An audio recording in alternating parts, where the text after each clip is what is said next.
I'm going to say, welcome, Susan. Hi, Jeannie. Hi. Calling for a report, and I want to mention a technical glitch that happened twice when I was on with Dr. Tim. But first, tell me how your arm is. Well, I can actually get it almost, not quite, but almost to shoulder height before it starts hurting. I still can't take it behind me. I can reach over and touch my other shoulder now, which I couldn't do before. So there's definite improvement. I said I'll take it. It's still not right, but it's getting there. And I'm grateful for every little movement that I can increase. And they don't know what it is yet, right? They're just calling it frozen shoulder. And they say usually frozen shoulder starts in the shoulder and then kind of radiates down your arm, and mine did the opposite. It started, like my biceps started hurting first, and then it moved up into my shoulder. And he's still sticking with doing acupuncture and cold laser treatments on it to, get it to the point where he can manipulate it. He had tried to do that once before, and it put me in agonizing pain. So he said we wouldn't do that until we made some more progress on it, but we are making progress. So thank you for asking. Well, you're welcome. So what glitches did you have? Well, twice the radio show, just my phone interrupted the show, and this woman's voice comes on saying something like, "We are sorry, but this radio show is no longer authorized, or your call is," I wish I'd written it down because I can't do it. Basically, it told me that I wasn't supposed to be listening to the radio show, or that something wasn't authorized. So I would hang up and I'd dial back. Are you on a landline? No, I'm on a cell phone. I'm just warning you, and I'm what cell asking service on do the you radio show. Verizon. Well, That's strange. My carrier is Credo, and I don't know which thing you need to know about, whether it's Verizon or Credo. Yeah, I'm asking on the show because I wondered if it happened to anyone else who was listening, and they can text you or call in to see. Yeah, I dial in with Verizon, don't have any problem. The one service that we have seen a problem with is T-Mobile.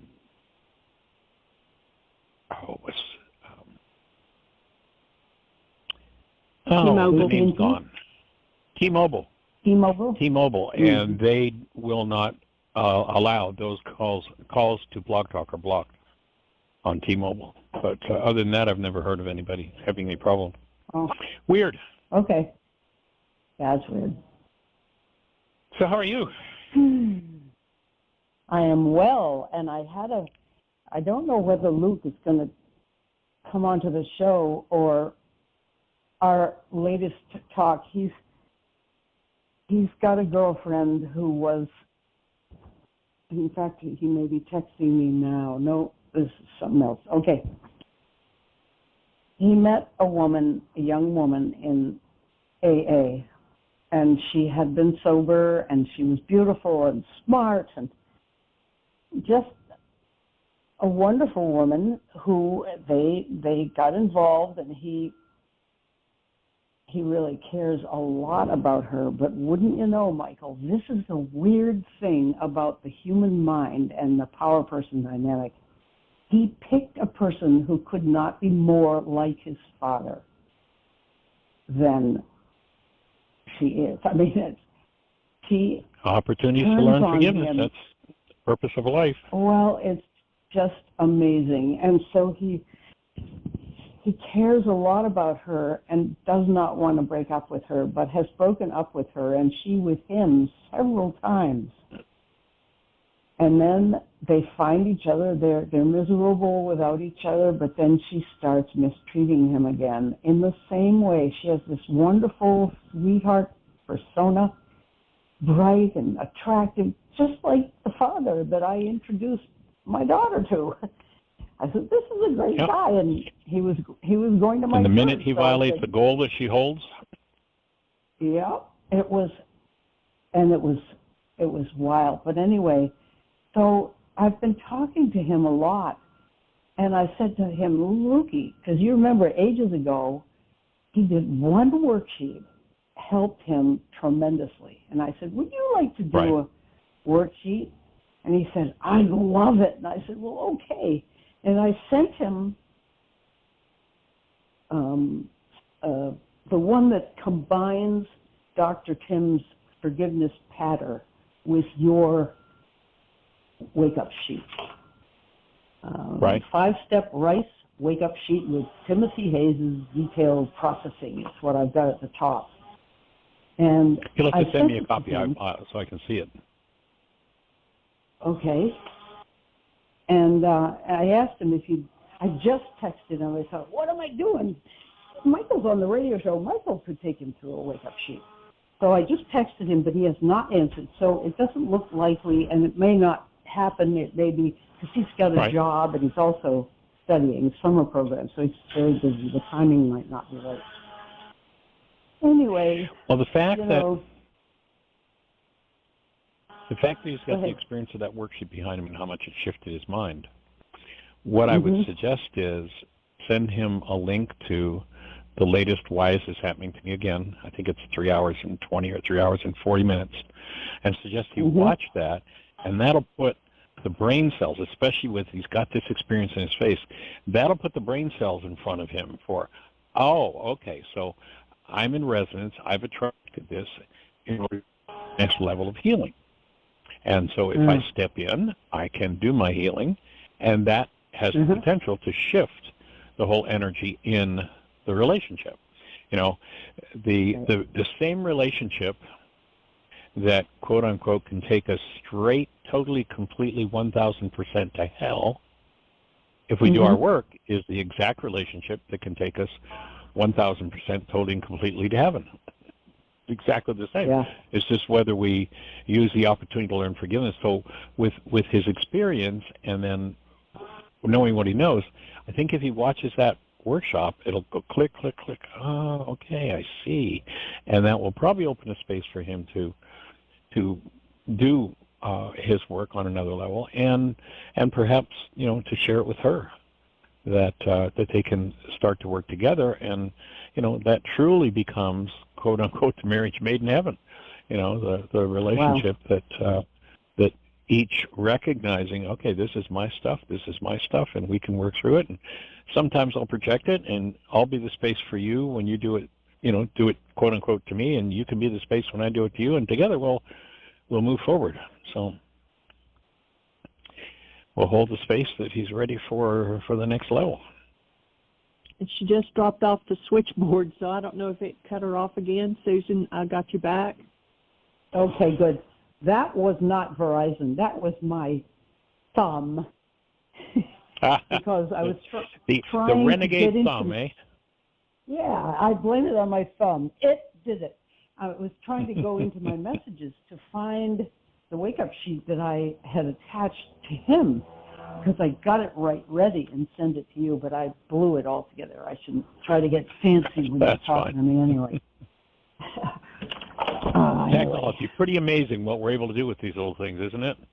I know. It is fantastic. It's just unbelievable. I mean, you know, we literally, each of us has in our hands a piece of technology far more powerful than what sent the space shuttle to the moon. Literally, it's like, you know, mind-boggling. It is. Mind-boggling. Yep. And the weird thing, too, is that it was just coming into public consciousness, the use of Zoom, when the pandemic hit, and suddenly people were isolated in their homes, but they were still able to go to work. Yeah, it was perfect. And that seems like a synchronicity thing that's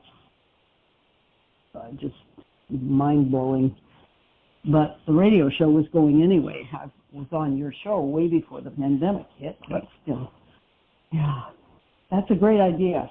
Michael, and I think you have sent me that very MP4 file. I've got my, okay, so I'll look through that. I can find easily. I'll send it to you. Okay, well, thanks. That's wonderful.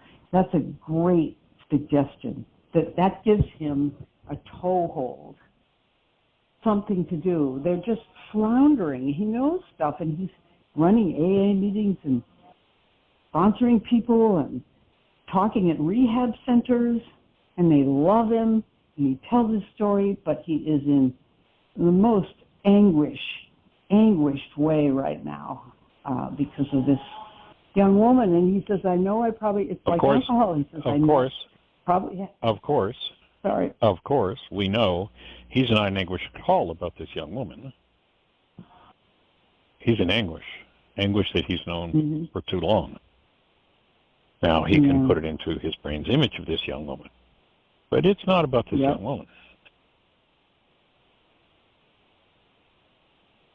That leads me to a question. We'll hold this. Go for it. We've been around this before, but there's something I'm not getting. And I bet some other people have the same question. I saw on Facebook, I was doing my messing around with Facebook when I was procrastinating, and a little video popped up of a little beagle puppy being given a shot in the hip. It was medical experimentation. And it was an ad that we were supposed to sign a petition to end this kind of experimentation. The little dog was being given a shot, then it was sort of tossed into its cage, and it proceeded to go into seizures in agony. His hip hurt so much. And he crawled into the corner, and he was writhing around, and anybody looking at it would just feel terrible about it. Pretty tragic. Yeah, and yet you do say, and it is said, not just you, but nothing causes your upset. Well, I was, I couldn't get the images out of my mind, and I felt terrible for this dog. Is there any, you say the origin of our upset is, it's a trigger from a previous situation. Where does it begin? Where does it begin? Da, da, da, da, da, da, da. Is there... I don't know that anybody can answer that question. Yeah. When you start looking at generations, like, what was the worst... Go ahead. You're saying that we are triggered. Okay. Go ahead. I'm going to be still while you talk. All right. We are triggered because something happened to us before. It was a power person thing or whatever it was, a trauma, and that's why we're triggered. But can't I be upset because the dog is being mistreated? Even if I hadn't had any, I couldn't? Well, then, doesn't that make me into a robot? Oh, I wouldn't say so at all. So a robot watches something happen in the world, and nothing goes on. A being that is aware of itself and contains only the energy of love stands as a space of love when it watches an atrocity happen and makes a difference. You're turning standing as a space of love into nothing, is what I'm hearing. And it's not nothing. It's a very active space. But it's a matter of taking action. Where are the person's feelings? Are they just like an automaton? They think, oh, that dog, that shouldn't be happening to that dog. I can do something about that. But they're not at all affected in their feelings for that dog. Well, remember that feelings are a result of a neuropeptide hitting a cell. If I don't have that neuropeptide, I can't have that feeling. I can have empathy for the suffering dog, but if I have no suffering in me, I'm not going to suffer. You know, there's that story, you've heard me tell it many times in the Book of Thomas, one of the books that did not get canonized, where the Pharisees are all over Yeshua, and the disciples are kind of like, you know, why don't you sock it to them? Why don't you get back some of their own medicine? And he says, I have none of that in my store. I don't have rage to feed back to them. I don't have hatred. I don't have vengeance. I don't have any of that. So if I don't have any, is there something wrong with me? No. Now, the world that wants to implant pain and trauma and fear in you and then yank you around by your chain by it is going to say, there's something wrong with you if I can't yank you around by your chain. But there's not something wrong with someone who's forgiven, who's removed pain and trauma around any and every circumstance in their lives and shows up as conscious, active, present love. Actually has a human life that is not taken over by internalized, unresolved trauma. So, and my offering would be, you know, a lot of people see something like that and they're enraged. They say, well, you see, my anger helped me to take action. Well, here's my take. The action you took, you know, I've asked thousands of people over the years, how many have ever done something you regret? What were you feeling when you did what you regret? 99.9% of people, it was rage or anger of some sort. So what makes us think that anger is going to produce a higher result than functioning from a space of conscious, active, present love, inspired and guided by the mind of love rather than the mind of rage and anger and pain and fear and trauma? It is not a desirable state. Yes, it can motivate people to do action, but the person who does action out of rage, you know, the tool you use to produce a result always produces a result like the tool, so you're going to get more of whatever it is that there's. That's why Yeshua said, resist not evil. You don't fight against something. Can you make people aware of it? Yes. Can you hold it accountable? Yes. Do you have rage about it? Then the rage is not about it. It's about the fact that you have a mind with rage in it, and rage always compromises health, intelligence, and diminishes us. So, Michael, to me, it's like I want to take the biggest self I can take to a circumstance or a situation, rather than a diminished self. My response to that film was not rage. It was concern for the dog and wanting to get him safe. So was that concern from a space of love or a space of pain? I would say both. You know? So they're competing energies. So my take would be, my take would be, do the work around the part of the response that comes from pain and trauma, and each bit of pain and trauma that you remove from yourself, or that is resonated by that, will lead you to more intelligent and more profoundly powerful constructive action in bringing resolution to that situation.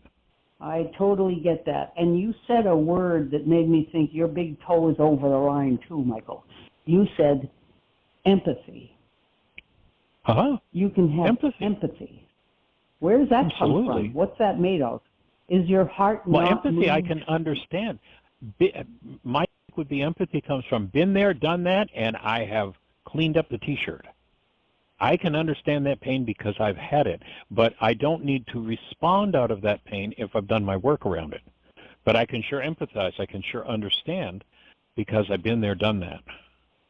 But having washed and pressed the T-shirt, I don't have to respond from my experience. You know, there are two places that first of all, the only way we can recognize something in the world, the only way the mind can fabricate or construct a reality about something is we got to have the brain cells for it.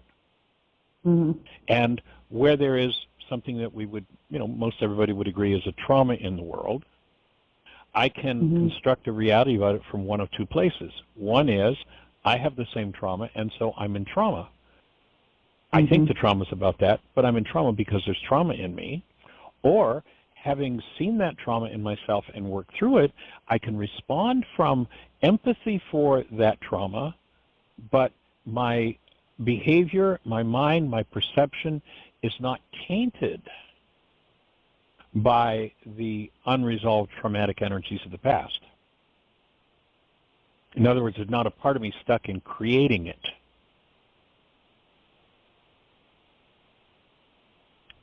Does that make sense? Almost. Intellectually it makes sense, but I'm wondering where the heart is in all this. When you look at a dog, and I'm sure you have a lot of feelings when you look at a little dog who's being abused, you must, either it's because you still have trauma in your system, or there's some loving response that's heartfelt, and it might be painful or hurt, but it isn't a sick thing, it isn't an improper thing, and the action I can take out of it would be very effective if I chose to do something. Yeah. It wouldn't be a mindless rage. It would be something very different. You know? I'd be I can remember motivated. I was probably, motivated, yes. Well, I can remember being motivated. Actually, I can remember the courage it took, and my parents kind of quizzed me on it when I did it. I was about 7, and there was a neighbor, a couple doors away, the other side of the back of our house, fences and all of that. I didn't have any idea who it was, but their dog was just in trauma, just screaming all the time. And I was only about 7, as I recall. It might have been 8, maybe 9, I don't know. But I went over and knocked on that neighbor's door and said, "You can't do this to your dog." Mm-hmm. Now, I think we can be motivated by care and concern, but we don't have to be traumatized by it. I can remember that event, and for me, I don't, at least as I recall it, that's a few spins around the sun ago, but I don't recall me being in trauma or pain about it. It was just like, this you can't do this to an animal. And I mean, my parents were a little bit, I don't know whether it was miffed or surprised that I actually went and knocked on these adults' doors, and they changed how they dealt with the dog. Wow, that's amazing. Well, I understand what you're saying, and I don't know if it would be 435 and a half worksheets to end up with no feeling about that dog. Wait a minute. No. You never heard me say anything about having no feeling. Okay. You never heard that. I said no rage, no pain, no trauma, no hate, no fear, no guilt, I didn't no sorrow. have rage, hate, fear. Well, whatever it is. I just felt sorrow. Mm. Sorrow. So then I'd invite you to do some forgiveness work around your sorrow, and that will give you a clearer mind of love to go and do something about the dog.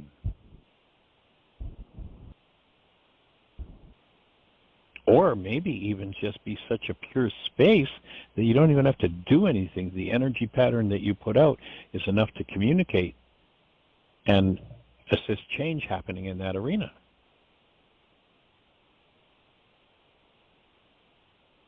Well, I don't have any. Is not an uplifting energy to the human. My offering is sorrow is not an uplifting energy to the human mind. It's an energy that diminishes being.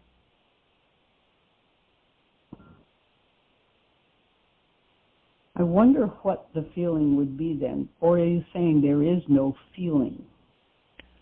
I think there'd be total empathy, total understanding, and Empathy it would, feeling. to me, when I think back, again, I was probably about 7 when this happened with this dog.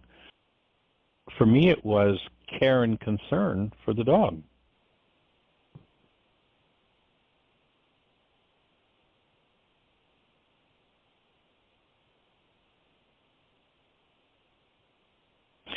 If, the question we ask at the beginning of the Why workshop is, how many have ever held a newborn? Tap into the energy of the newborn. If I listed all the words that people have used over the hundreds of thousands of people we've asked that question of, sorrow would not be one of them. I should hope pain, not. trauma, turmoil would not be one of them. So my offering is anything that you wouldn't put on that list of the newborn is an energy that will diminish the presence of love Maybe, in us. but the newborn, we assume the newborn is not being stuck with pins.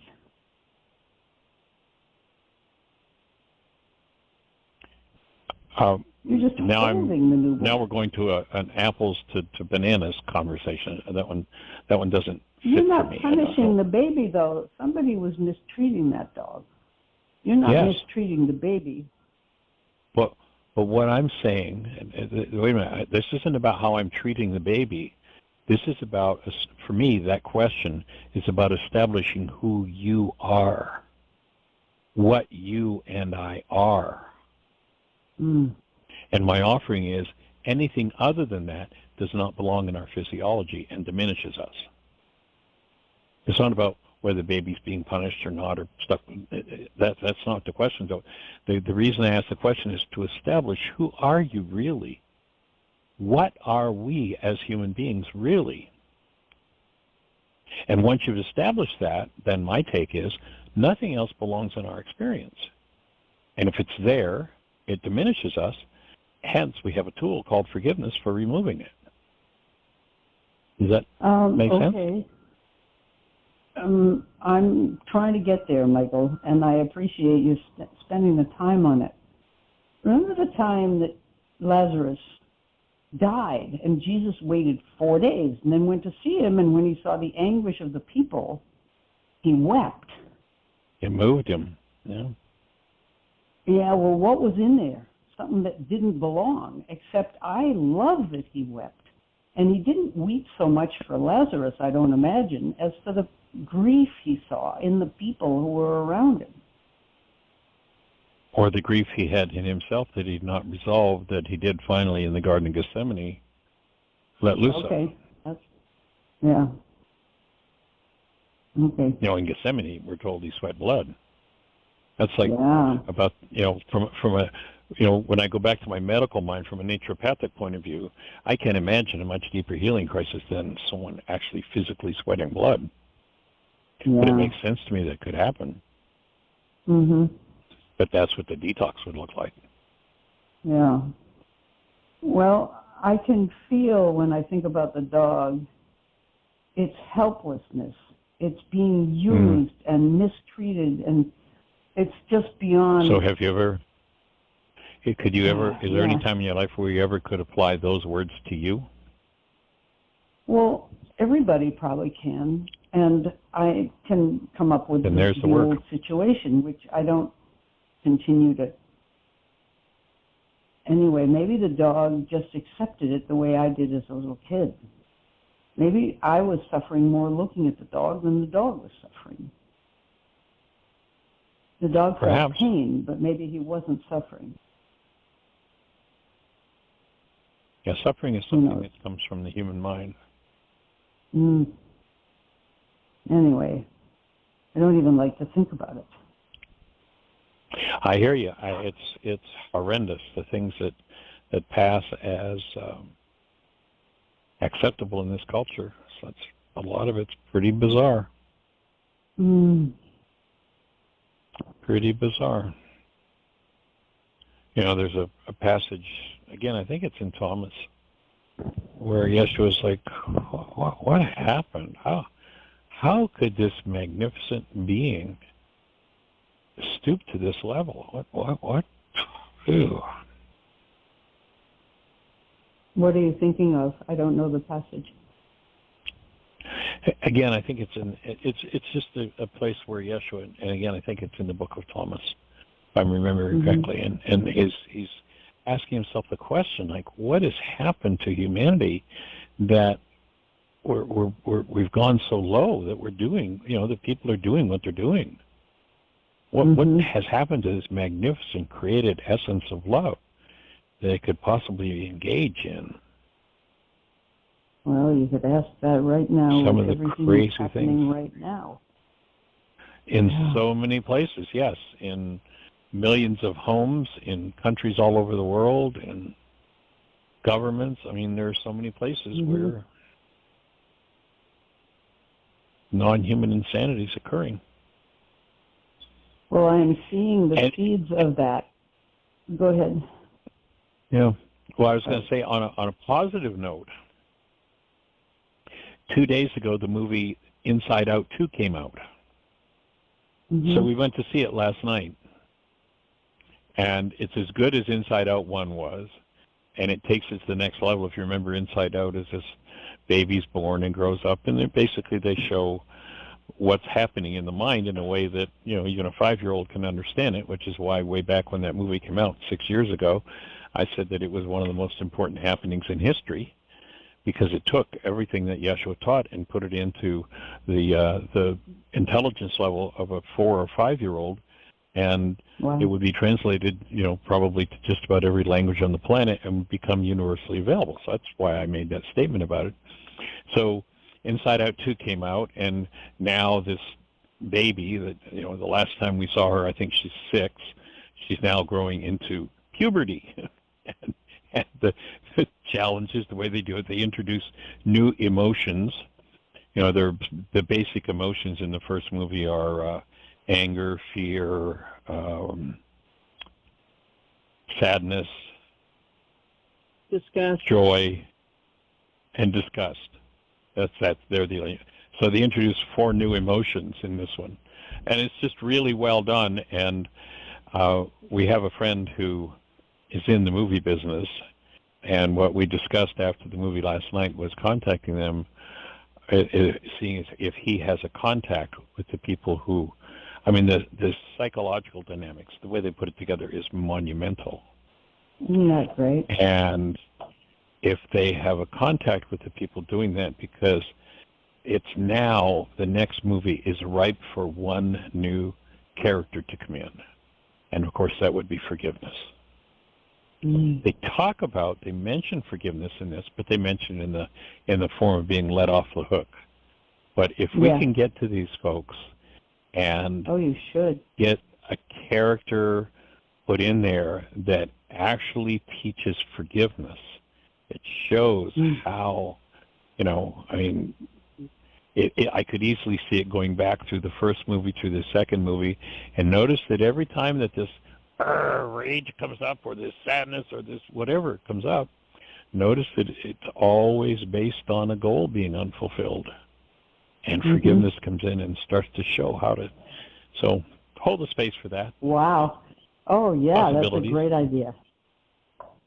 Great idea. Possibilities. Wouldn't that be a great way of getting the word out, too? Oh, wow. It would be monumental, because it would become global instantly. For the whole team. Yeah. Yep. Yeah. As you say, as you often say to us, go for it. We're going for it. Good. Yeah, we have a gentleman that has been participating. Gene's been working with him one-on-one for a while now, so we're going to put that out to him and see if he has a connection. Wow. He's pretty high up in the movie production industry, so very likely we'll have an entry point to speak directly to the people who are determining what the dynamics are in this film, because they're just awesome. It's worth going and seeing. If you haven't seen Inside Out 1, watch that first, and then go see Inside Out 2. I think it's just been in theaters 2 days, and it's awesome. It's cute. Well, good for you. It's well done. It's psychologically just right on track. Yeah. They take all of the bad unconscious and throw them into the back of the mind where they don't want to look at them or see them. God, that's great.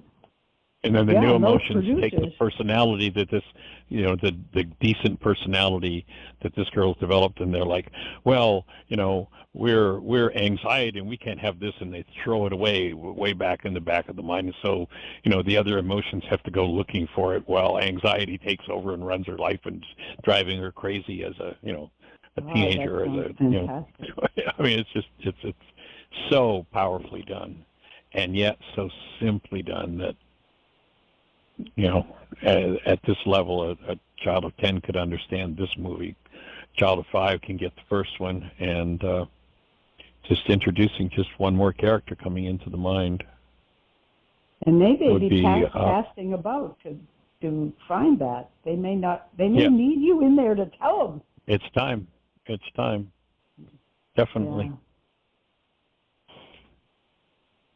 So we'll be making that inquiry. Great.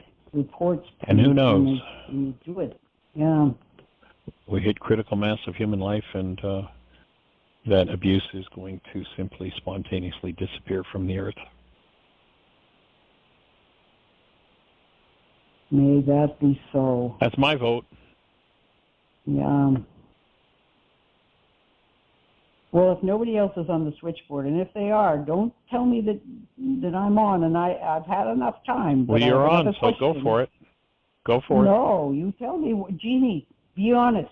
No, there's nobody there. Press 1 over there. You don't know, Michael. Ask Jeannie. Whoever's on at the moment gets the time they need. Whoever it is, whatever it is. So you're on. Give us your question, please. My question, okay. My grandson Charlie has been saved by Jesus. He says it's helping his OCD. I told you that much. Yesterday I had a talk with him. He has become obsessed with the idea of making sure his father can get to heaven. His father is not a church-going sort. He's can't imagine God wouldn't take him right to heaven if he had to, but Charlie is afraid that he doesn't profess belief in Jesus over all other avatars in the world for all time, that his dad's not going to get to heaven, and his goal is to be with his dad in heaven. And that's complicated because his dad's been very depressed. Charlie's been afraid he's not going to live. He's afraid his dad has hurt himself with anxiety over the many years he's had it, and that he's got cognitive issues, which I'm not sure he has at all. He seems fine to me. But Charlie has got this bee in his bonnet, and it has become a symptom of his OCD. Right. And he says, you read it in the scripture, and you've got to, it says in the scripture that this is it. Well, no one can come to the Father except by me. But who is me? The Christ. It's a universal, accessible God, accessible to everyone. But I can't go tell Charlie that. I have to keep a space of love, listen to him, cheer him on for letting this new religion heal him, but guide him. And I did push a little, and he said, no matter what you tell me, I know you've taken Jesus as your Lord, and you believe in him more than any other God from any other religion. I know that about you, even if he can't even stand the idea that I might disagree with him on something that has to do with the saving of my soul. So we've got a complicated, very bright, but just terrified boy on our hands here. Right. So two directions I would go. One, I would point out, how many times does this say, I am the way, the truth, and life, nobody comes to the Father except through me? Once. Yeah.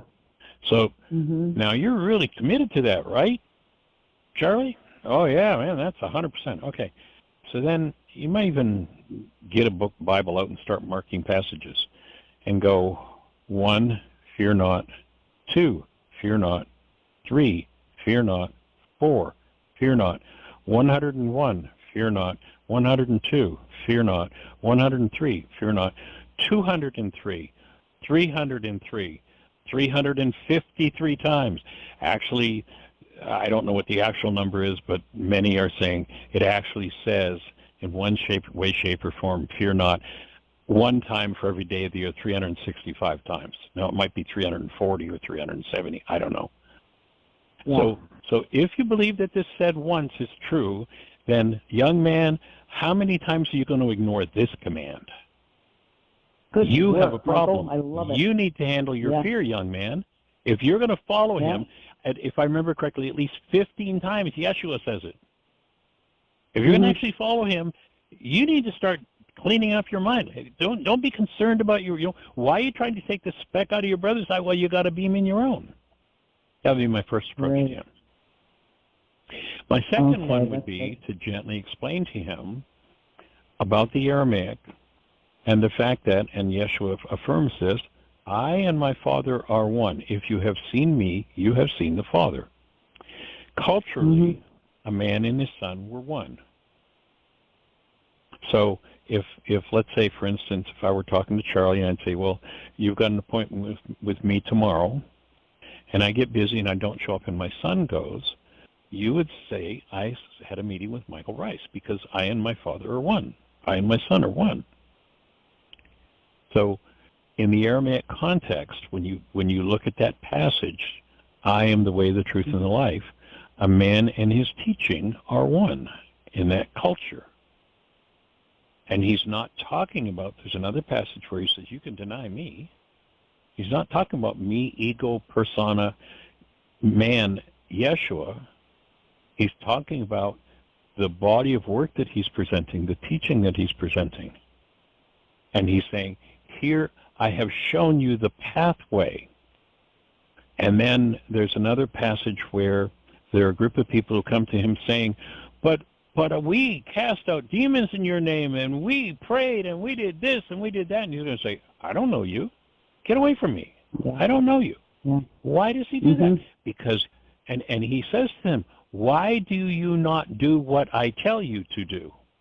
Boy, handle your fear. Stop thinking about your dad and OCDing over him. You need to do some work on fear. And by the way, I have a worksheet. I can show you how to do that. Yeah. But recognize the cultural meaning of this, that this man and his teaching are one. And, the other passage, which we've talked about many times, where a group comes together and they ask him, what do we need to do to please God? And he tells them. He does it in an idiom, so it can be a little difficult to explain. But half of the disciples say too hard a saying and they leave. No, I don't want to handle my fear. I want to be able to keep my fear going. Yeah, I'll believe in you and I'll do worse in your name, but I don't want to have to face what's going on inside of me. Son, you need to face what's going on inside of me if you're actually going to live what this man taught you, rather than just have a belief about it. So be living it. It's not about, I cast out demons in your name. He says to that very person, I don't know you. Get away from me. Why do you not do what I told you to do? And he didn't tell them, just believe. He gave them work to be done. And one of them was to achieve a mind that lives in a space where there is no fear. So that would be my conversation with him. And you can support him in keeping his faith intact. That opening sounds like it's such a wondrous gift for him. And you can expand that gift and make it more and more and more applicable and meaningful to his life. And stop trying to take the speck out of your brother's eye while you have a beam in your own. Yep. Thank you, Michael. Excellent. So we'll hold the space for that conversation, and however it's destined to occur.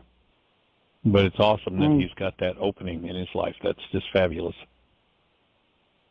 Oh, yeah, I agree. All right. Well, I'll get off. Thank you, Michael, a lot. Good.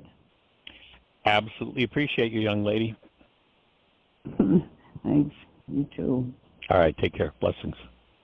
You too. Bye.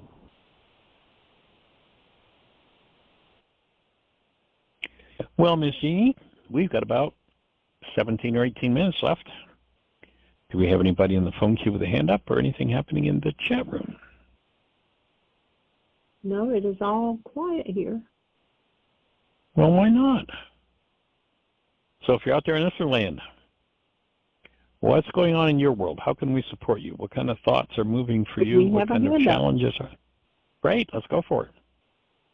810, I believe it's Craig. You're on the air. Yeah, it's Craig. How are you guys? Hey, we're rocking. How about you, young man? I'm doing great. So I had a conversation today when we were in Sarasota. I forgot who asked you a question. I mean, don't even remember the context of it, Michael, but it was like your response was, in my little marbles, was, don't ever apologize. Don't ever apologize to somebody. No. Okay. Let me offer. That's what I'm. Okay, that's my question. It was around that conversation, but what I offered is that we have what we call in this work an apology tool. And my instruction there to people is always never, ever again say that you're sorry. Because people who say they're sorry, at least as I've observed them, end up becoming sorry people. And the problem with saying I'm sorry is, of course, when you realize from the point of view of the fact that we are creators, and Yeshua says when two minds are together, then he too is there. The creative process is there.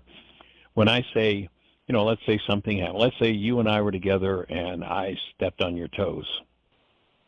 And I say, gee, Craig, I'm sorry for stepping on your toes. Now your mind and my mind are joined in the error that I just made. Quite likely with that joining, it's going to happen again.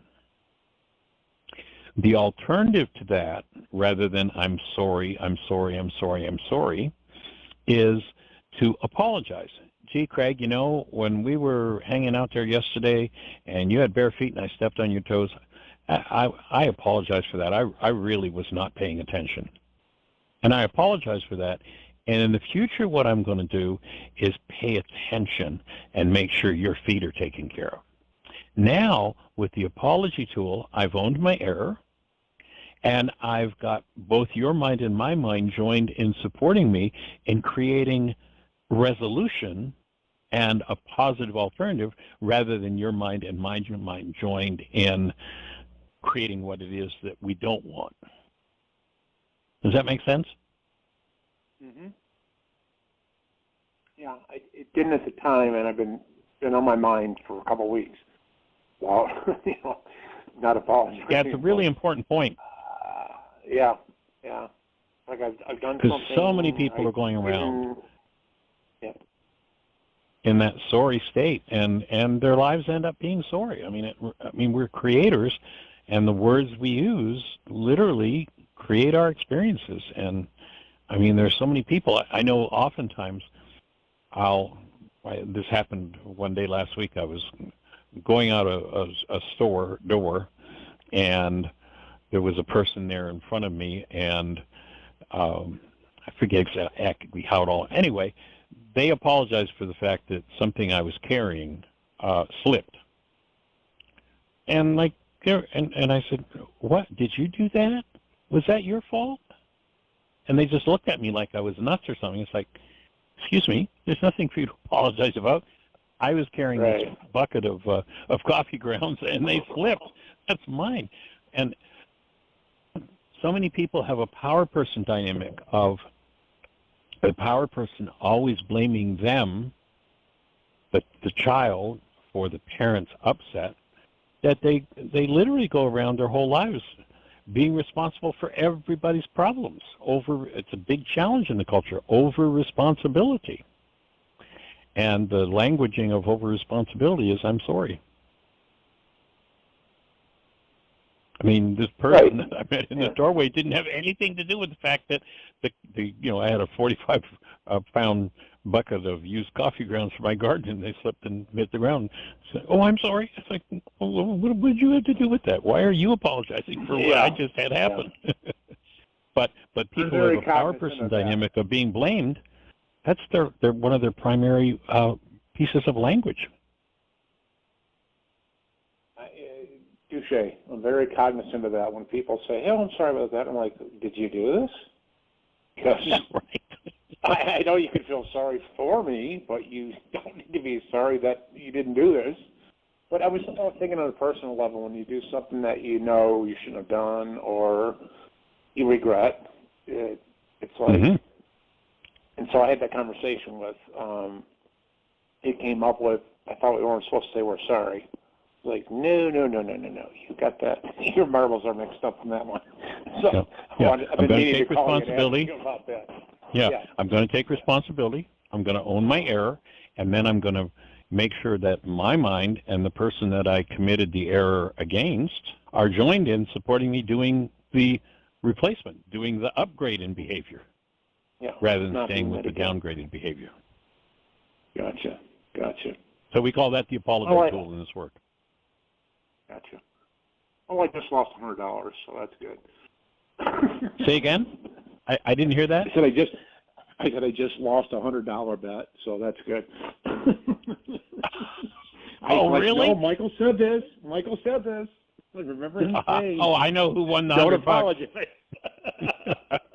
Yeah, she'll probably take you. She'll probably take you to dinner with it. Yeah, you think so? I don't think so. No, not going to happen, eh? Oh well. Right. My apologies for any part I played in that. No, that's okay. I'm glad you cleared it up because I was kind of like, there's a lot of things I've been wanting to apologize for, and I thought we weren't. I just wasn't putting it all together. So that's perfect. That's perfect. I appreciate your great response. That's great. $100 bet with her. Well, I've dialed it down. I used to better 1,000, and I've learned to like take it down to $1. Pare it down, eh? Yeah. But it's just funny. Make the limit $1. Yeah, that's how I've been now. Or I bet myself. Hey, I bet this to myself. So if I lose, I'm okay. If I win, I'm okay. Kind of thing.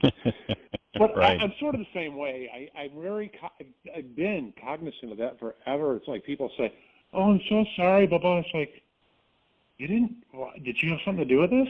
If you did, I'm ready to talk to you. But you had nothing to do with this. Right.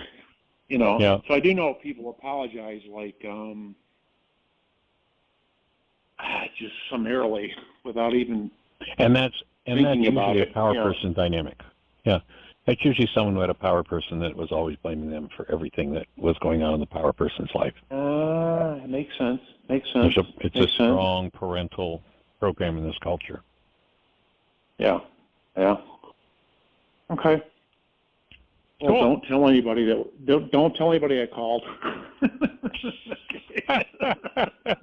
Well, seeing as how I'm a part of that, I'm going to suggest that she split the 100 with me. Good luck with that, dude. That's funny. That's funny. Yeah. All right, sir. Well, anything else on your mind for today? No, good talking to you. Been wanting to ask you that for a couple of days, and I just haven't been able to catch up with you.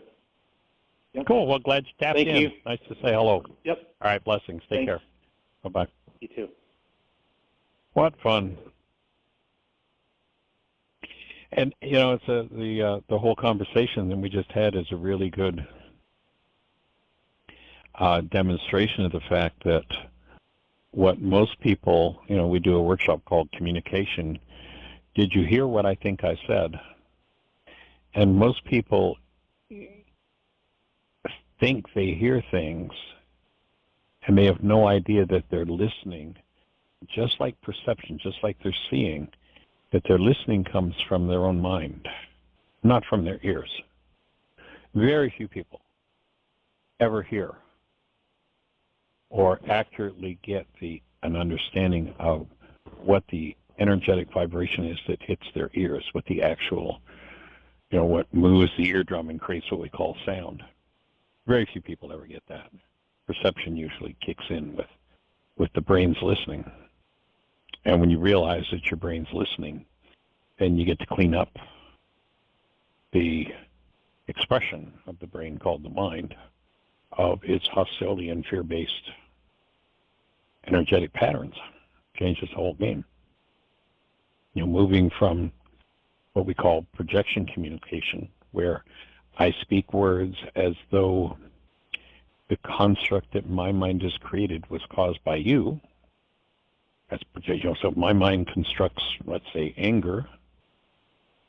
The person who lives in projection communication, their words are words like, you made me angry.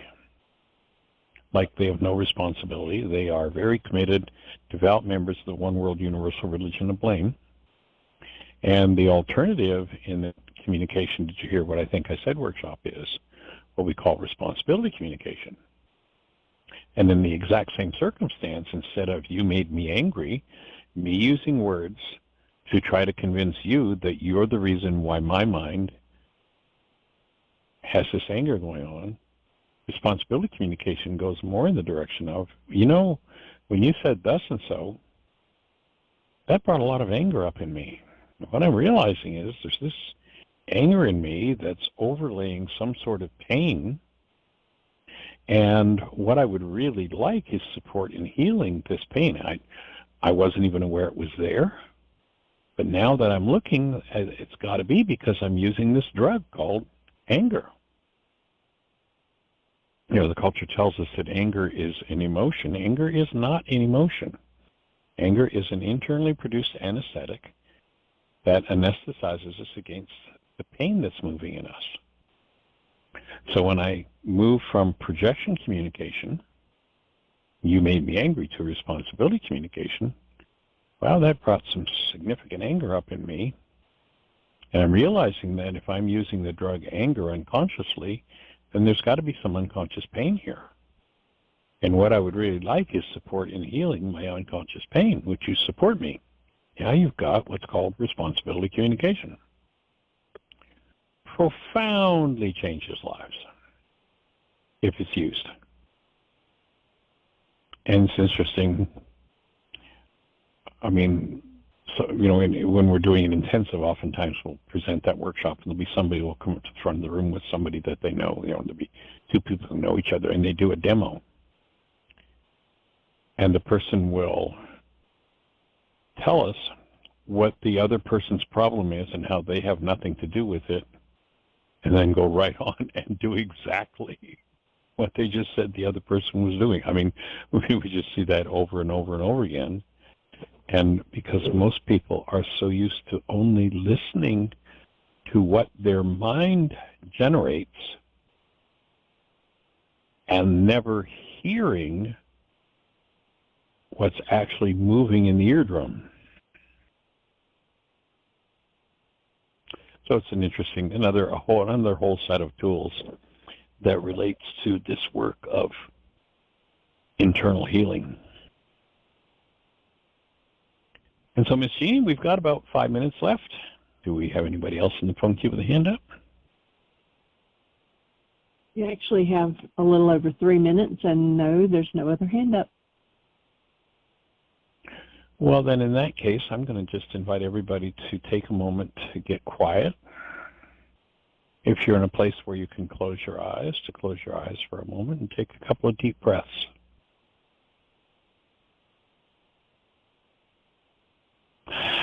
And as you take a deep breath, allow yourself to just tap into the presence of love. Allow yourself to really key into that energy that you keyed into the last time you held a newborn. That serene presence.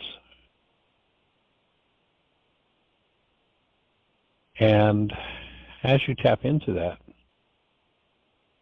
notice where or whether there is a place in your physiology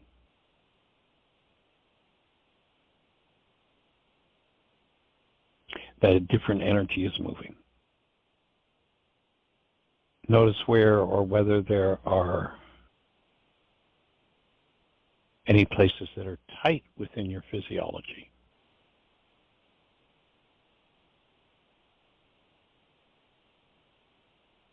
Knowing that your body is designed to be a place of cellular serenity. Notice whether or not there's something in your physiology that interferes with that. And take a deep breath into that space inside of you. Take your awareness into that space inside of you and allow everything in your physiology to simply soften. And to soften, one of the easiest ways to do that is simply to relax your jaw and breathe through your mouth. So take a moment to just really tap into the presence of love that you are.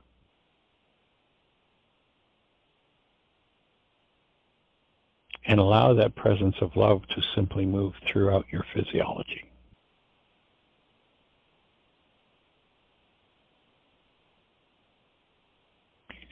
Behind your physiology, underneath your physiology, there is the energy of conscious, active, present love. And we'll just invite you to let yourself bathe in that love for as long at this moment as you have the space to do that. Our show time's complete, and we're just going to leave you in this connected space of love, holding the space for this to be the beginning of the best year yet of your eternal life.